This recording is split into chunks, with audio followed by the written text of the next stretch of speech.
Hai semua murid, bertemu lagi kita dalam ulang kaji Komsas Fokus SPM siri keempat.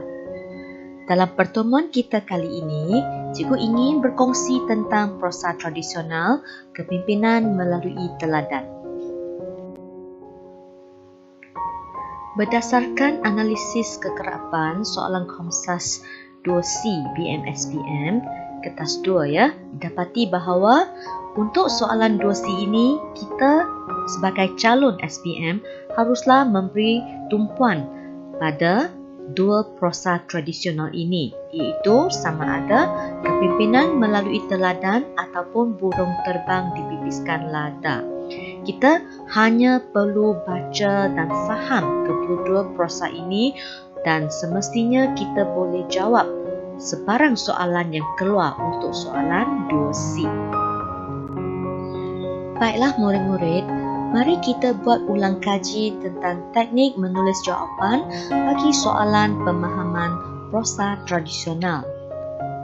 Yang pertama, kita haruslah baca petikan yang diberikan dari awal hingga akhir. Seterusnya, kita haruslah memahami apa yang terkandung dalam petikan, walaupun petikan itu menggunakan bahasa klasik. Seterusnya, yang ketiga, murid-murid haruslah membaca soalan, 3 soalan pemahaman, dan bagi setiap soalan, murid-murid haruslah menggarisi kata kunci soalan.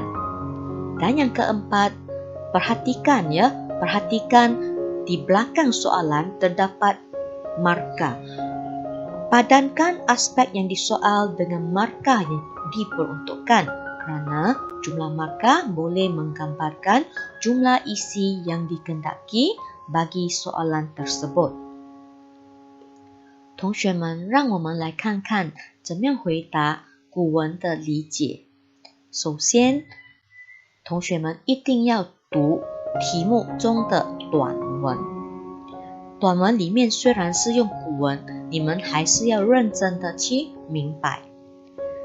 接着第三就是读题目和画题目里面的关键词。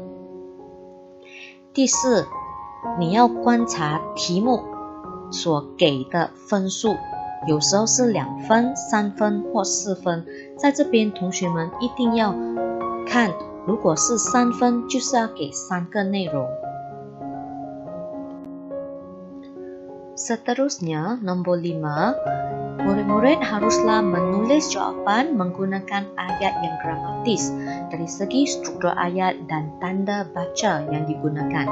Maksudnya ayat mesti betul dan ejaan juga perlu betul.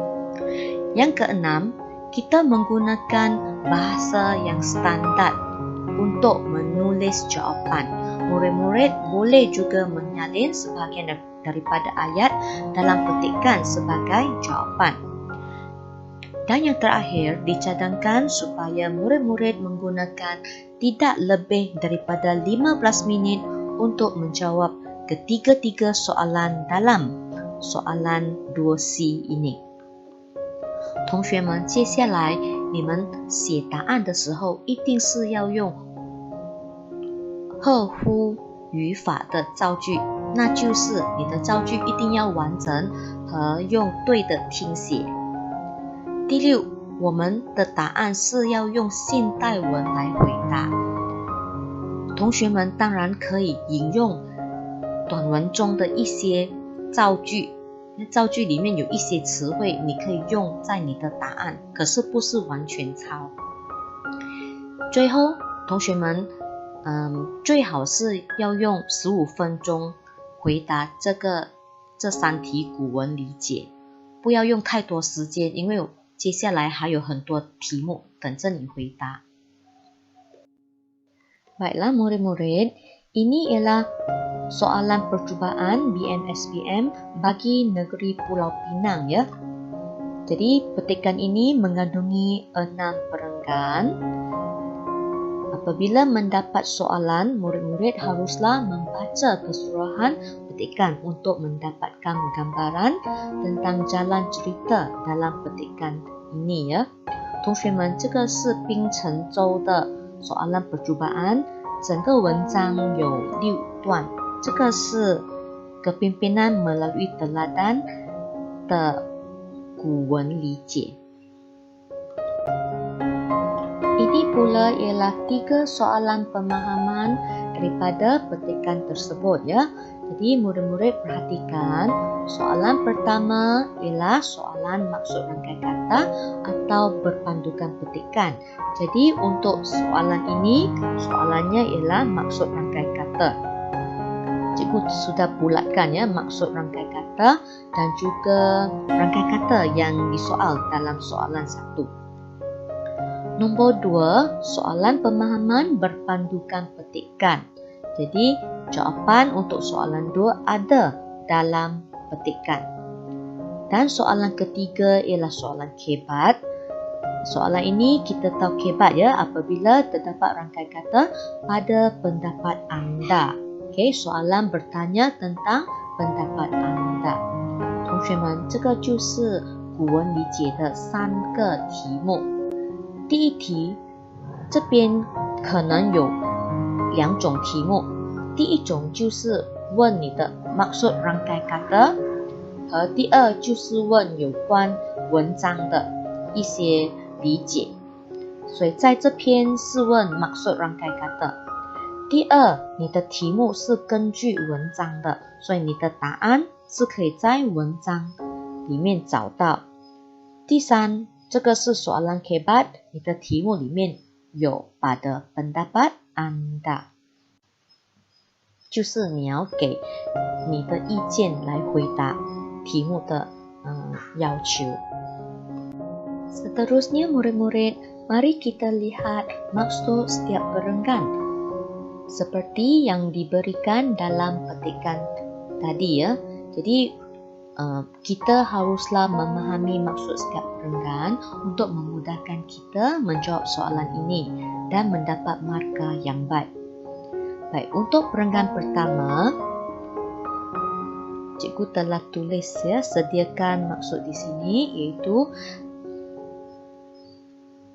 perenggan ini ya merupakan perbualan Patih Gajah Mada dengan Seri Betara.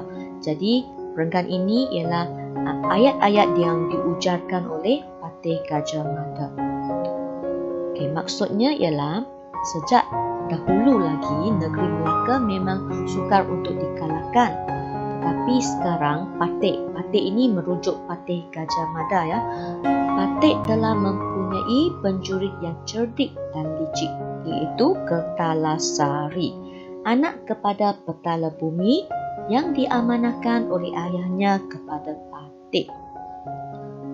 同学们，第一段的意思， Patih Gajah Mada 他告诉 Sri Betara， 自古以来 Melaka 很难攻败，可是现在他有一位很狡猾的勇士，那就是 Kertalasari。Kertalasari 是 petala bumi 的儿子。petala bumi 曾经交代 Patih Gajah Mada 要照顾 Kertalasari。 Seterusnya, inilah maksud perenggan kedua. Setelah Sri Betara mendengar sembah Patih Gajah Mada, Sri Betara pun bertitah, "Hai Kertalasari, bolehkah engkau beta titahkan untuk membunuh Ratu Melaka dan Laksamana Melaka?" 第二段的意思， Sri Betara 听了 Patih Gajah Mada 的话，就对着 Kertalasari 问，他可否被指示去杀害 Ratu Melaka 和 Laksamana。 Ini pula ialah maksud perenggan ketiga. Sembah Kertalasari, daulat Tuanku Andika Betara. Janganlah Tuanku bimbang kerana negeri Daha pun Patih boleh kalahkan. Ini kan pula tugas membunuh Ratu Melaka dan Laksamana itu. Kertalasari 回答说 Sri Betara 不用担心，他连 negeri Daha 都有办法打败，更何况是杀害 Ratu Melaka 和 Laksamana 这任务。 Murid-murid, ini pula maksud perenggan keempat. Sebaik sahaja mendengar kata-kata Kertalasari, Sri Betara pun berkata, Pergilah engkau dengan segera ke Melaka itu. Laksanakan seperti yang engkau katakan supaya engkau dilantik sebagai penggawa agung. 听了Ketala Sari 的话， Sri Betara 就下命令 Ketala Sari 立刻出发去 Melaka。 Sri Betara 要 Ketala Sari 执行他所说的那番话，以便 Ketala Sari 能被委任为 penggawa agung。 Maksud perenggan kelima, sembah Ketala Sari. Jika tuanku hendak menitahkan batik Aji, sediakanlah sebuah perahu supaya batik dapat pergi ke Melaka dengan segera untuk melaksanakan tugas membunuh Laksamana Melaka dan Sultan Melaka seperti yang dititahkan oleh Paduka Betara. Ketala Sari 向 Sri Betara 要求准备一艘船，以便他能立刻出发去 Melaka 执行杀害 Laksamana Melaka 和 Sultan Melaka 的任务。 Dan akhir sekali, maksud perenggan ke-6, Sri Betara menitahkan Patih Gajah Mada untuk membuat persediaan ke Melaka dengan segera. Patih Gajah Mada pun menyediakan sebuah perahu yang lengkap dengan 10 orang pengikut. Setelah segala persiapan lengkap, Ketala Sari pun berlayar ke Melaka. Sri Betara 命令 Patih Gajah Mada 为 Ketala Sari 去 Melaka 而马上做准备。 Patih Gajah Mada 就准备了一艘有10位随从的船。等一切都准备好了， Ketala Sari 就出发去 Melaka。 Baiklah murid-murid, setelah kita sudah memahami petikan yang diberikan, mari kita cuba jawab soalan pemahaman. Soalan pertama, berikan maksud rangkai kata penjurit terlalu ke petangan. Jadi murid-murid perhatikan di sini, rangkai kata ini terdiri daripada 3 perkataan dan ketiga-tiga perkataan ini haruslah kita gantikan dengan maksud yang sesuai. Jadi di sini cikgu telah senaraikan maksud bagi setiap perkataan. Diperhatikan, penjurit boleh bermaksud huru palang, pejuang, askar, pahlawan atau prajurit. Terlalu pula kita boleh beri maksud sebagai teramat, terlebih atau terlampau. Kepetangan pula bermaksud cerdik, licik atau pandai membuat helah. Jadi jawapan kita yang lengkap untuk soalan ini ialah maksud rangkai kata penjurit terlalu ke petangan ialah pahlawan teramat cerdik. 同学们，我们明白了整个短文，让我们来尝试回答题目的理解题。第一就是你要给 rangkai kata 的 maksud， 所以在这边我们的词汇有3个字 penjurit terlalu ke petangan。你们看看这边老师已经列出来了 penjurit 的意思 terlalu 和 ke petangan， 所以每个字都有很多选择的答案，只要你每一个字配另外一个意思就可以了。所以我们的答案就是 maksud rangkai kata penjurit terlalu ke petangan ialah pahlawan teramat cerdik， 3个字就给3个字的意思。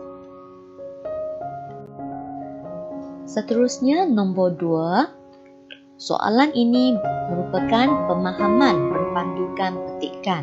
Jadi soalan ini berbunyi, apakah titah Sri Betara kepada Ketala Sari setelah diperkenalkan oleh Patih Gajah Mada? Jadi jawapan untuk soalan ini ada dalam petikan dan cikgu telah letak di sini 2 perenggan yang ada jawapan. Okey, jawapan dalam perenggan kedua. Okey, kita lihat ya. Setelah Sri Betara mendengar sembah Patih Gajah Mada, demikian itu, maka titah Sri Betara. Jadi apa yang dititahkan oleh Seri Betara itulah jawapannya. Cikgu telah buat anak panah berwarna kuning di sini. Aku titahkan membunuh Ratu Melaka dan Hulu Balang yang bernama Laksamana itu. Dan jawapan seterusnya ada dalam perenggan keempat. Setelah Sri Betara mendengar cakap Ketalasari itu, maka titah Sri Betara. Jadi di sini kita nampak ya, cikgu telah bulatkan titah Sri Betara. Apa yang dititahkan oleh Sri Betara?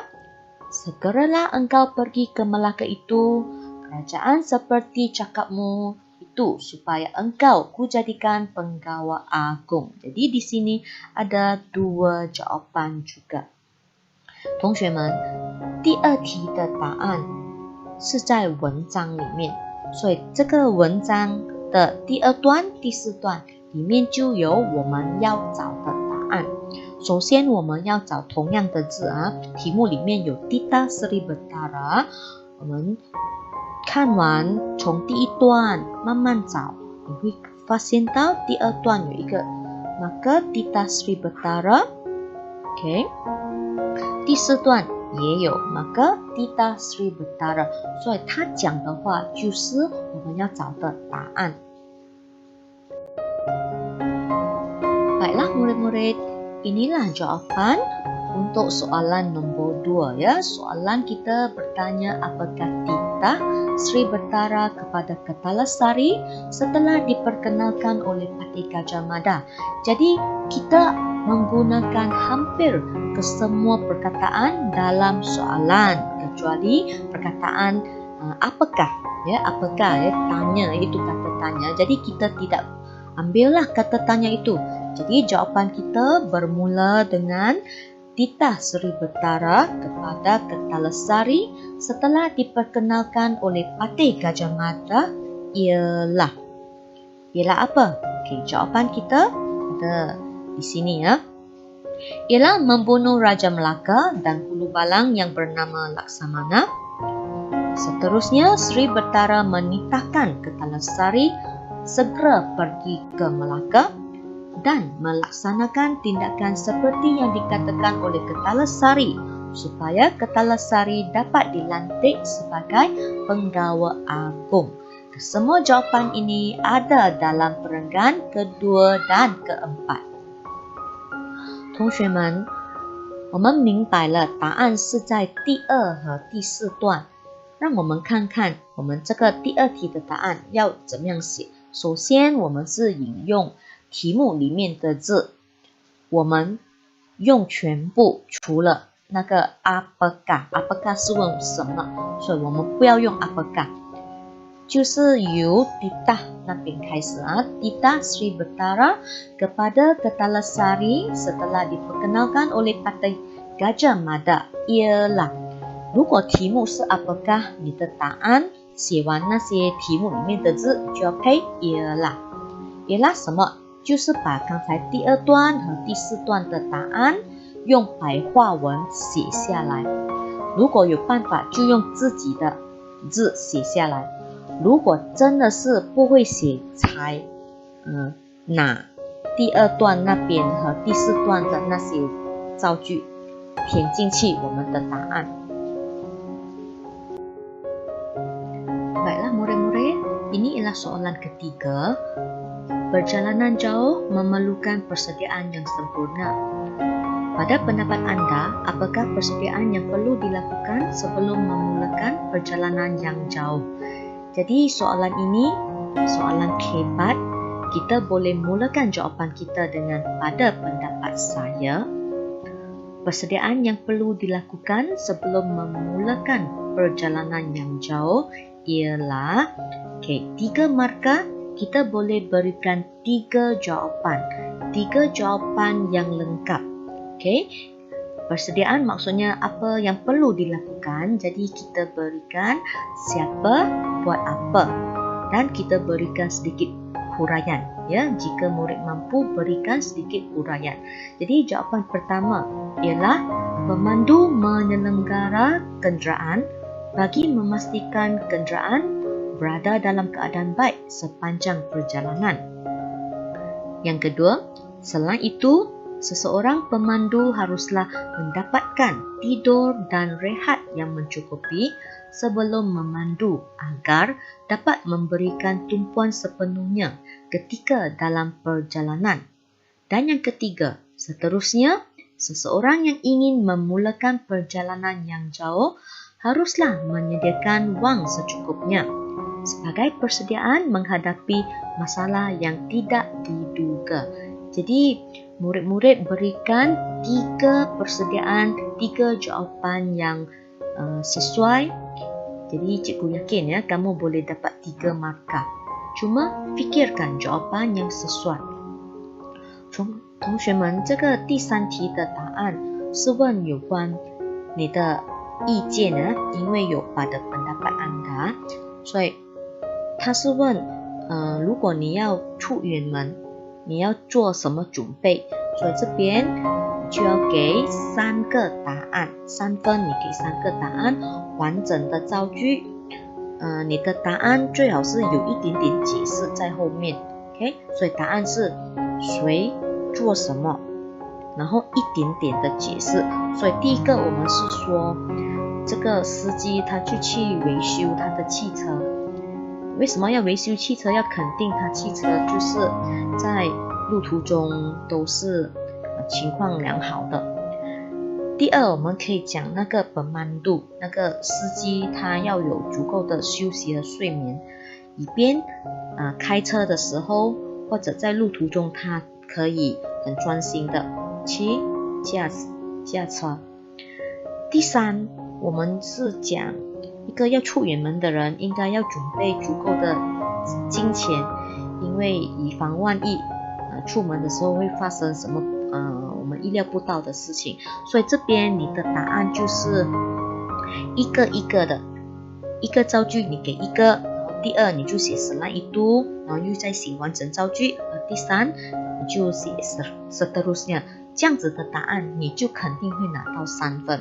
所以这边同学们就尽量写合情合理的答案哦，因为这个是K4 题目。Murid-murid, sekian saja perkongsian cikgu untuk kali ini. Cikgu berharap murid-murid dapat memahami ya apa yang cuba cikgu sampaikan. Itu cikgu hanya mengharapkan agar murid-murid memahami sebarang petikan pemahaman yang diberikan dan cuba faham kehendak soalan supaya kamu boleh menjawab soalan dengan sebaik mungkin. Sebagai persediaan untuk Komsas ya, murid-murid juga bolehlah menonton video-video ini untuk membuat ulang kaji. Soalan dalam video-video ini juga berpandukan soalan percubaan. 同学们，老师的分享就到这边。老师希望你们会明白这些理解问答。首先，你一定要明白题目上面的文章 ，OK？ 题目有3题，题目上面是一个文章，所以你要明白文章，也要明白题目。除了这个 video， 老师之前已经做了3个 video 有关 Komsas 的，同学们也可以来观看，可以这样子，你们就可以用这些 video 来做温习，因为这些视频老师也是根据这个soalan percubaan来制作的，希望能帮到你们。